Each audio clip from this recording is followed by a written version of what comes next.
Evil Ed from Drumline. Evil Ed from Drumline. See, Jimmy, nobody told me. Okay, now I feel silly. Go ahead. And the best dressed guy tonight for sure at the show.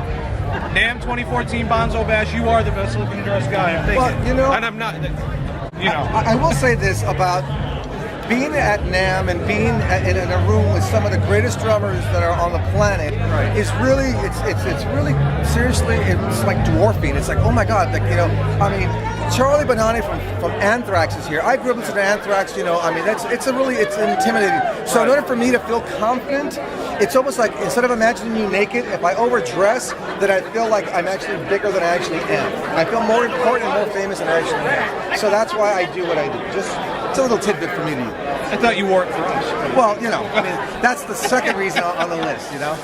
And some of the stuff that you're doing now, you're going out with Lynch Mob? Going out with Lynch Mob in February. Right. And, you know, George is awesome. He's kind of at a new place right now, Jam Nice. It's great. I got this thing, the old album from Bullet Boys. He has a new band called The Hot Summer. It's kind of like this pop rock thing, and I'm playing drums for him and that. And then I have my own solo thing called Ill by Design, and that's with a singer named Travis Brock out of Seattle, who's one of the best rock singers you'll ever hear on the planet. And you know, hopefully all these things will come to fruition in the next couple of 6 months or so. Records will be out by everybody. Nice. And you coming up to Vancouver at all? You know what? I love to go to Vancouver if I could stay at your house. Well, like, where else are you going to stay? Well, no, I'm not talking about going to play. I just want to go and stay at your house. You just want to hang out? Yeah, that's all. There you go. go. To your house. There you go. We'll just hang out. You know, I know that we have dates in Europe, and they're talking about doing something with Yngwie, and I'm hoping that does more of a Canada. I mean, I hope, to be honest with you, to get to Canada would be awesome anytime. It's just such a phenomenal place. But at this point, there's nothing.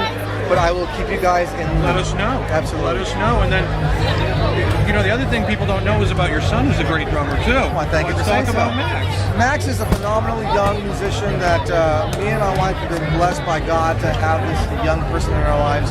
And he's been going to school for it all his life. He went to Berkeley back east for a handful of time, and then he realized that he knew a lot of what they were teaching and felt he wanted to get to work, and he did. Right. And he has his first tour is in Europe, and it starts also in February. Okay. With a band called Symmetry. It's just, I mean, musicianship you don't see anymore. Right. You know, it's just a phenomenal band, and he's such a great kid. I just love him like nobody else, and you know, we're happy for him that he's working on it. Nice. Right. I mean, you did a good job. Well, thank you. Well, I'm sure it was a wife, though, right? But it takes a village. Absolutely. It takes a village. It wasn't just my wife and myself. You know, it's all the people involved. Very cool. And also, the other thing you're doing, which you were part of, is the Breast Cancer Can Stick It. Yes. You want to talk a little bit about that? You know, you did? I'll tell you real quick that my experience with them was just recent, and you know, I do a handful of things in the way of helping anybody out in that way, benefit shows of any sort. But that in particular was just such a loving, caring event that it's just rare, you know. I mean, I'm a part of them, and they're great.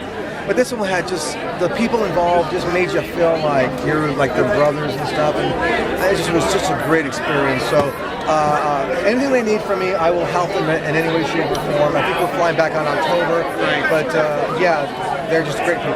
And I was going to be part of it. And it's important to give back.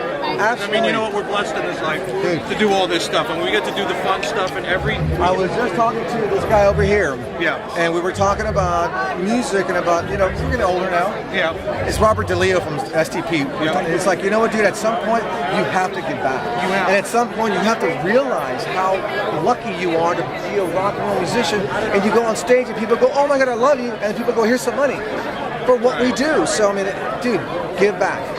Give back. I don't care if it's at a local level, if you're helping your local school out, you have to give back. It's so crucial to society and to our human race. It really, really is. That and a smile, as Jimmy would Come do. on. It's all about smiling, isn't it, Jimmy? It's such a beautiful life, right? It is. It's such a beautiful life. So, I mean, hey, we get to do this stuff, our drum heroes, and come on, you know, play the great music of, you know, Led Zeppelin. I met John Bonham's drum tech. He was here a minute ago. Yeah. And I told him my little quick story, which is that I grew up in Boyle Heights, East Los Angeles, and my options were be in a gang and get killed, or listen to Led Zeppelin and try to be what John Bonham was. Right. And I chose the latter. And for 33 years, I've been trying to be John Bonham. I'll never get there, but it makes me happy to no end that I get to attempt it. I think it worked out for you. Well, thank you. I think it worked out. I mean, hey, that, I mean, the playing style also with the Bonham, with your style, I remember when I first heard you, was a little bit of the Latin influence, you know, when I started listening to the Boulevard. Yeah, I grew up, you know, of course, like I said, in the Latin department, but, you know, listening like,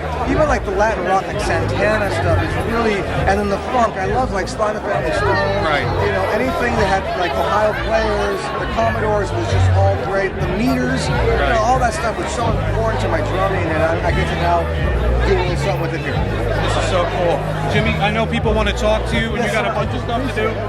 Thank you so much for spending time. And you know what? Next time we meet, maybe I'm going to get something like that. I'll tell you what. We'll go shopping. Here's what I'll do. I have a pink version of this. And Dan's not going to wear it? No, Dan can pull it off. You can pull it off. All right, brother. Thank you so much. Thank Jimmy you. D'Anda with Evil Ed, Drumline Magazine. Absolutely. Thank you. Thanks, guys.